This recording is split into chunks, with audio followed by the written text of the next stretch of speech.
Hello, I'm James Mills and you're watching CATEX-TV, broadcasting live from Princeton, New Jersey.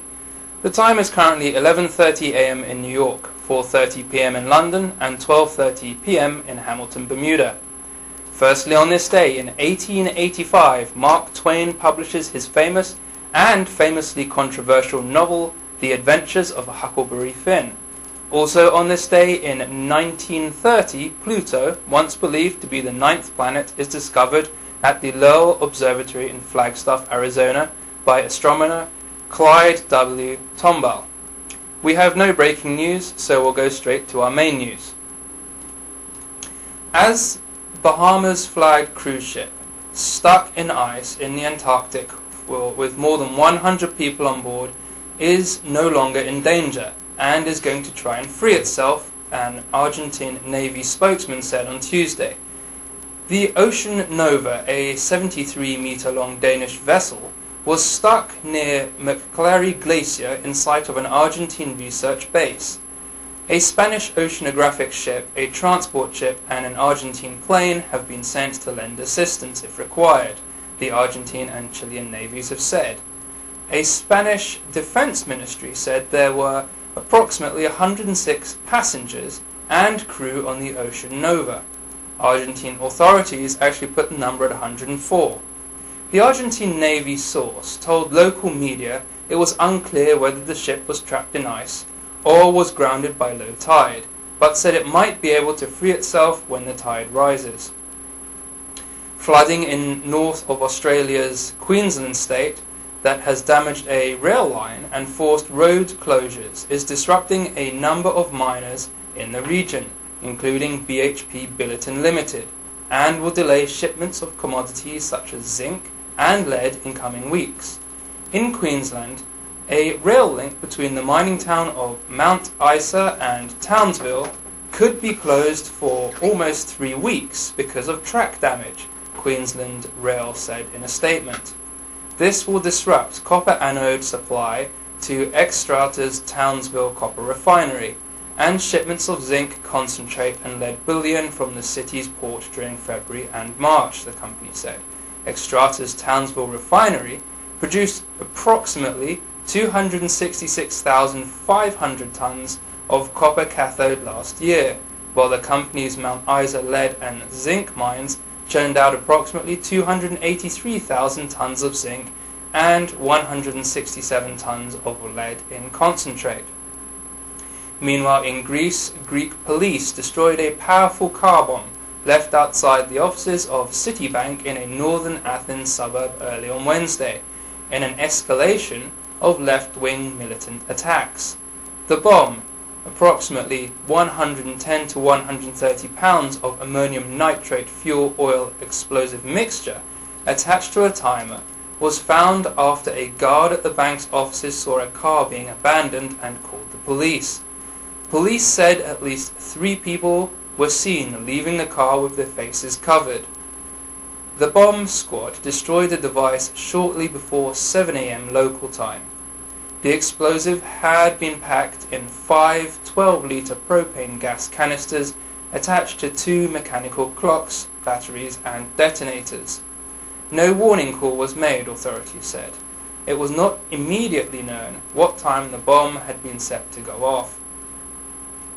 Investigators finished gathering human remains at the site of last week's catastrophic plane crash outside Buffalo and turned their attention to analysing the weather, data from the scene and black box recorders, the crew and accounts from other pilots who flew nearby on the night of the accident.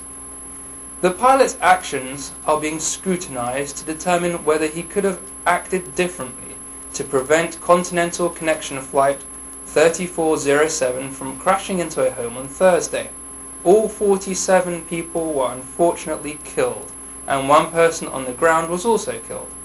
So far, the National Transportation Safety Board has not found anything mechanically wrong with the plane, or that the pilot violated any flying regulations.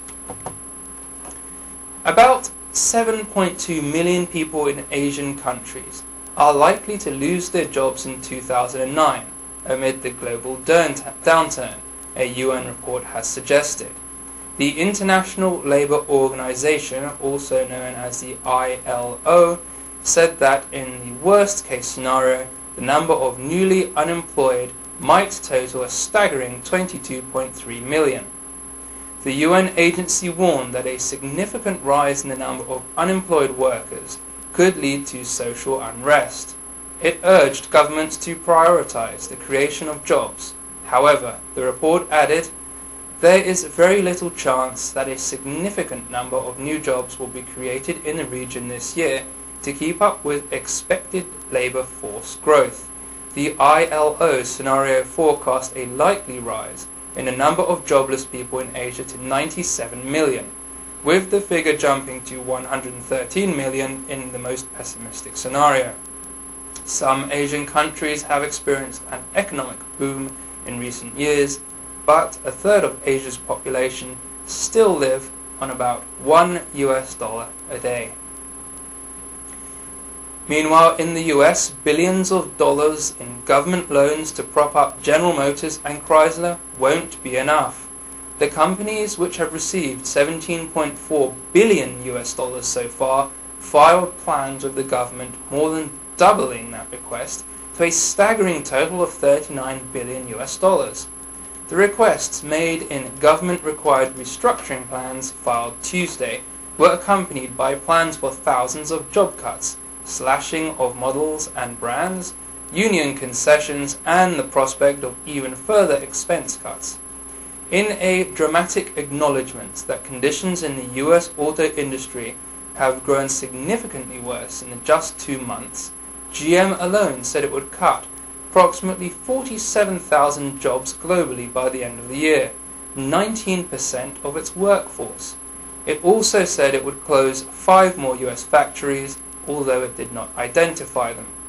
Chrysler said it will cut 3,000 more jobs and stop producing 3 vehicle models. GM said it would need up to $30 billion, that is $30 billion from the Treasury Department, up from a previous estimate of $18 billion. That includes $13.4 billion the company has already received. The world's largest automaker said it could run out of money by March without new funds and needs $2 billion next month and another $6.2 billion in April. Well, we'll have to see where this goes and see where it ends, and exactly how much is enough to keep these companies afloat. Anyway, we'll now go to commercial break and a word from our sponsors.